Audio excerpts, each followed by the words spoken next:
13वीं सदी का दौर था। दिल्ली सल्तनत का आसमान तलवारों की चमक और साजिशों के धुएं से भरा हुआ था। पुरुषों के राज्य में किसी औरत का नाम लेना भी गुनाह माना जाता था।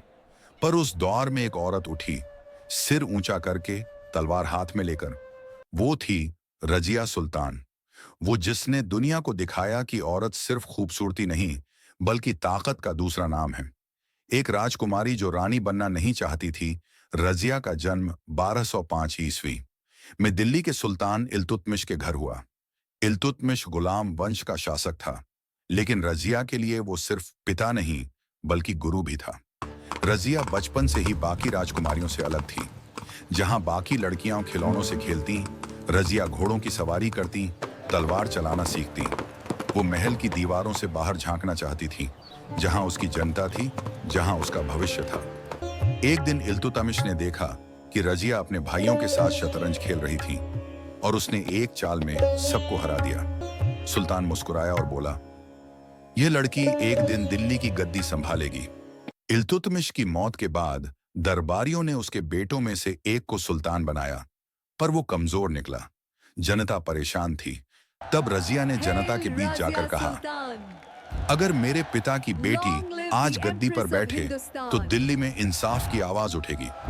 जनता ने उसका साथ दिया और इस तरह भारत की पहली महिला सुल्तान बनी रजिया सुल्तान। रजिया ने परंपरा तोड़ दी। वो पर्दा नहीं करती थी, पुरुषों की तरह दरबार में बैठती थी। उसने जनता के लिए स्कूल, सड़कें और न्यायालय बनवाए।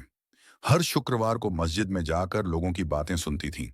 जनता उसे रजिया बेगम नहीं, हमारी सुल्तान कहकर पुकारती थी। लेकिन दोस्तों, रजिया की जिंदगी में एक तूफान आया। उस तूफान का नाम था याकूत हबशी। वो एक इथियोपियन मूल का गुलाम था, जो रजिया की ईमानदारी और हिम्मत से प्रभावित था। रजिया ने उसकी वफादारी देखकर उसे अपने शाही अस्तबल का प्रमुख बना दिया। धीरे धीरे उनके बीच कुछ बदलने लगा। पहले नजरें मिली, फिर खामोश समझदारी, और फिर वो लम्हे जब रजिया अपने ताज को उतारकर सिर्फ रजिया बन जाती थी और याकूत के सामने अपने दिल की बातें कहती थी। रजिया सुल्तान ने कहा, तुम मेरे लिए सिर्फ एक सेवक नहीं, मेरे भरोसे की दीवार हो, याकूत। तभी याकूत ने कहा, मेरी सुल्तान, आपकी मुस्कान ही मेरा इनाम है। एक रात याकूत ने उससे पूछा, सुल्तान, क्या आपको डर नहीं लगता लोगों की बातों से? रजिया मुस्कुराई और बोली, जो औरत तलवार से लड़ सकती है, वो जुबानों से नहीं डरती, याकूत।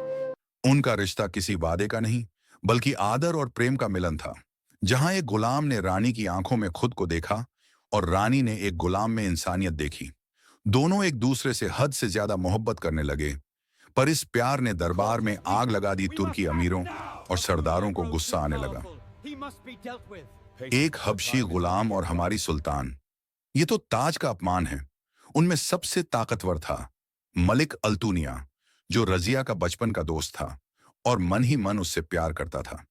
पर जब उसने देखा कि रजिया का दिल याकूत के लिए धड़कता है, तो उसका दिल जल उठा। उसने साजिश रच डाली। दरबार में अफवाहें फैलाई गईं कि रजिया ने याकूत को अपना प्रेमी बना लिया है और उसे राजकीय शक्ति दे रही है। जनता में बगावत फैल गई। रजिया को कैद किया गया और याकूत को रजिया के सामने मार दिया गया। वो दृश्य दिल दहला देने वाला था। रजिया की आंखों में आंसू थे, पर उसने आवाज नहीं निकाली। उसका दिल चिल्ला रहा था, याकूत, मैं तुम्हें कभी नहीं भूलूंगी। अल्तुनिया ने रजिया को कैद कर लिया, पर जब उसने देखा कि वो कितनी टूटी हुई है, उसका गुस्सा धीरे धीरे मोहब्बत में बदल गया। वो कहता था, रजिया, मैं तुमसे नफरत करना चाहता था, लेकिन तुम्हारी हिम्मत ने मुझे मोहब्बत सिखा दी। कुछ समय बाद रजिया ने महसूस किया कि अल्तुनिया भी बुरा नहीं था, बस साजिशों का शिकार था। दोनों ने मिलकर एक नया फैसला लिया। वो शादी करेंगे और दिल्ली को वापस हासिल करेंगे। उनका विवाह हुआ। इतिहास गवाह है कि रजिया सुल्तान और मलिक अल्तुनिया ने प्रेम और राजनीति दोनों में एक नया अध्याय शुरू किया। रजिया और अल्तुनिया ने दिल्ली पर चढ़ाई की, पर सुल्तान बहराम शाह ने उन्हें हराया।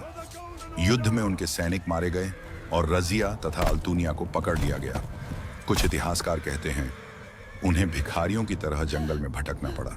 रजिया के पास न सेना थी, न ताज, सिर्फ यादें थीं, याकूत की मोहब्बत की, आखिर एक दिन दिल्ली के पास कैथल, हरियाणा में दोनों को स्थानीय लोगों ने धोखे से मार दिया। रजिया का सफर यहीं खत्म हुआ, पर उसकी कहानी अमर हो गई। रजिया सुल्तान का प्यार समाज की सीमाओं से ऊपर था। वो एक ऐसी औरत थी जिसने इतिहास को नहीं, दिलों को जीता।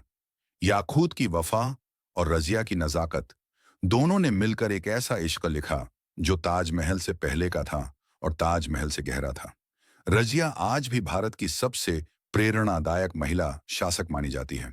उसकी कब्र कैथल, हरियाणा में है, जहां आज भी लोग फूल चढ़ाते हैं और कहते हैं यह वो रानी थी जिसने प्यार के लिए सब कुछ खो दिया लेकिन हिम्मत कभी नहीं छोड़ी। दोस्तों, रजिया सुल्तान की मोहब्बत की कहानी कैसी लगी हमें कमेंट में जरूर बताएं और ऐसी ही कहानी के लिए हमारे चैनल को सब्सक्राइब करना न भूलें। मिलते हैं अगले वीडियो में, तब तक के लिए जय हिंद।